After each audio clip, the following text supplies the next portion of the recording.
Alors en cours de français, on te demande d'effectuer un certain nombre de lectures d'œuvres classiques, des romans, des nouvelles, des pièces de théâtre, des recueils de poésie, etc. Sauf qu'il est parfois tentant, au lieu de te plonger toi-même dans la lecture de ces livres, d'aller chercher des résumés sur Internet, des résumés tout prêts que tu vas trouver sur YouTube, sur des sites spécialisés, etc. Or, ça ne suffit pas. Je vais te le dire tout de suite, ça ne suffit pas de uniquement te contenter de résumés tout prêts. Je vais t'expliquer pourquoi dans cette vidéo, mais je vais aussi t'expliquer comment tirer profit de ces ressources qui sont disponibles en ligne, parce que souvent, si tu les sélectionnes bien, elles sont riches et pertinentes et peuvent vraiment apporter un plus à ta lecture. Allez, c'est parti!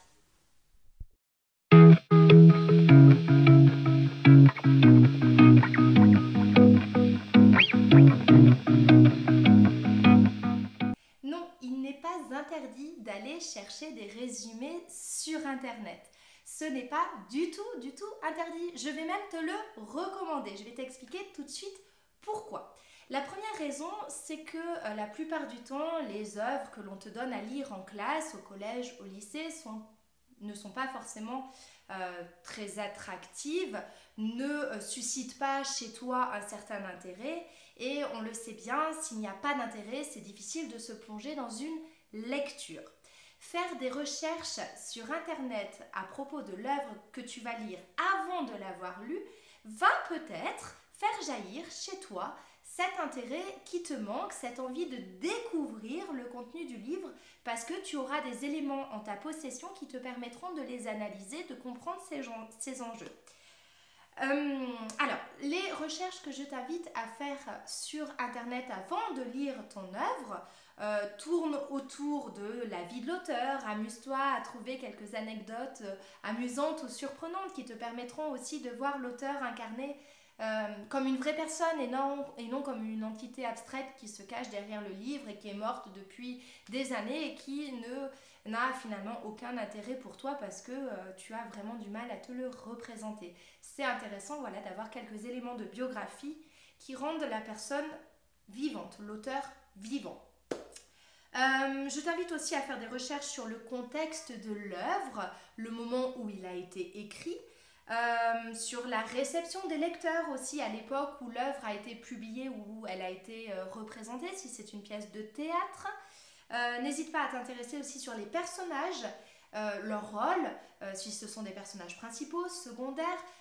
Ça peut être vraiment intéressant de les connaître au préalable pour justement mieux comprendre l'œuvre lorsque tu te plonges dedans.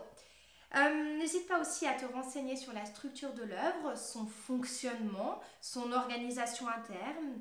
Tu as le droit de connaître le résumé d'un classique avant de l'avoir lu. C'est peut-être surprenant, mais c'est vrai.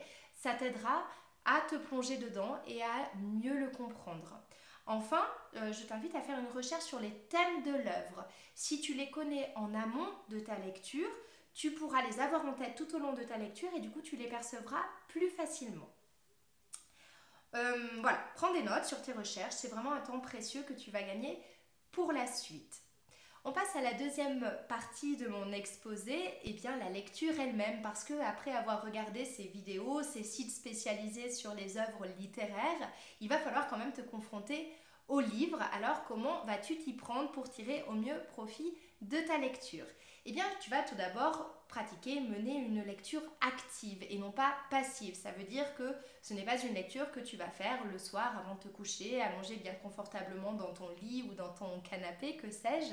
C'est une lecture que tu vas effectuer comme un temps de travail, assis à une table avec des crayons, des crayons de couleur, des surligneurs, une feuille aussi à côté de ton livre pour prendre des notes. Ça, c'est ce que j'appelle une lecture active. C'est une lecture dans laquelle tu seras pleinement acteur, pleinement investi, et du coup une lecture dont tu pourras tirer profit par la suite. Alors, lis bien chapitre après chapitre ou acte après acte. Il va falloir lire quand même l'essentiel de l'œuvre, mais tu verras, ça ira beaucoup plus vite parce que tu connaîtras l'œuvre, donc tu n'auras pas besoin de faire un effort supplémentaire pour comprendre son fonctionnement. Surligne au fur et à mesure de ta lecture les mots et les expressions importantes. Je t'invite également à utiliser des post-it, pourquoi pas des post-it de couleur en fonction des thèmes que tu as repérés, tu sais, tout à l'heure sur ta recherche sur Internet.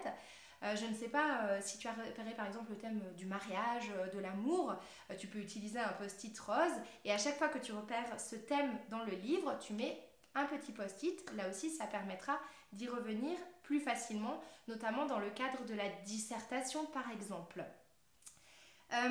N'hésite pas à indiquer à la fin de chaque partie, de chaque chapitre, de chaque acte, une petite phrase de résumé qui te permettra de savoir où tu en es de ta lecture et qui te permettra également de revenir plus facilement sur la structure globale, complète de l'œuvre, du livre. Voilà pour mes conseils au niveau de la lecture. Donc faire des recherches sur YouTube, regarder des vidéos sur YouTube ou lire des fiches de lecture toutes prêtes, ce n'est pas interdit, mais ce n'est pas suffisant. J'espère que tu l'as compris en regardant cette vidéo. Je te dis à très bientôt pour un nouveau cours de français, pour de nouvelles ressources en français. Et d'ici là, n'oublie pas que la force de la littérature soit avec toi. Bye bye.